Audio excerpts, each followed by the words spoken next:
So in the beginner's mind, there are many possibilities. In the expert's mind, there are few. This was said by a Japanese Zen teacher named Shunryu Suzuki, and it might be the most important thing you hear today. Because we are told experience is the greatest asset. The more you have been in a particular situation, the better you can handle it. But then why do same problems keep coming back? Same relationship patterns, same career walls, same arguments with different people. The answer has a name. It's what psychologists call the Einstellung Effect. Einstellung is a German word which means a fixed mental set. It is what happens when your brain has solved a particular problem before and automatically reaches for the same solution again, even when a better answer is sitting right there in front of you. Your own experience, in other words, becomes your biggest blockage. And let me show you how it looks like through a real example. So Alexander Fleming, the man who accidentally discovered penicillin and saved an estimated 200 million lives, almost threw away the discovery that did it. After a summer holiday, he came back to his lab to find a stack of petri dishes left near an open window.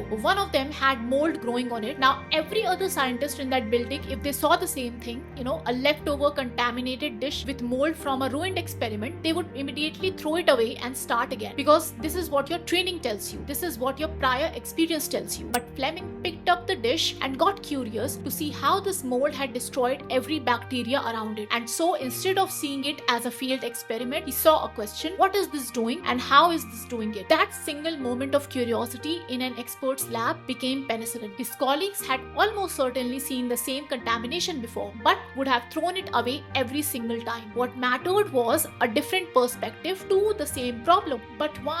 And more importantly, how do you deliberately train yourself to see differently when you are so set in your ways? Beginner's mind is the practice of approaching every situation with openness, as if you are seeing it for the first time, even when you have already experienced that thing. Just like how a child approaches something with curiosity. Because when you think you know something, that's your ego at play, and it stops you from seeing what's actually in front of you. So Einstellung is what happens when the cup is full. Beginner's mind is the practice of keeping it empty to receive something new. Fleming's petri dish was the moment a full cup accidentally became empty. But there was a man in the Japanese history who learned to empty his cup deliberately. His name was Miyamoto Musashi. He was one of the greatest swordsmen in the Japanese history, undefeated in over 60 duels across his lifetime. What is remarkable about him is this, that he spent first half of his life winning through superior techniques that he had mastered, and second half of his life deliberately abandoning those expert techniques that he had learned, because he had become so expert that his expertise had started to become a liability. His solution was to empty his mind completely before every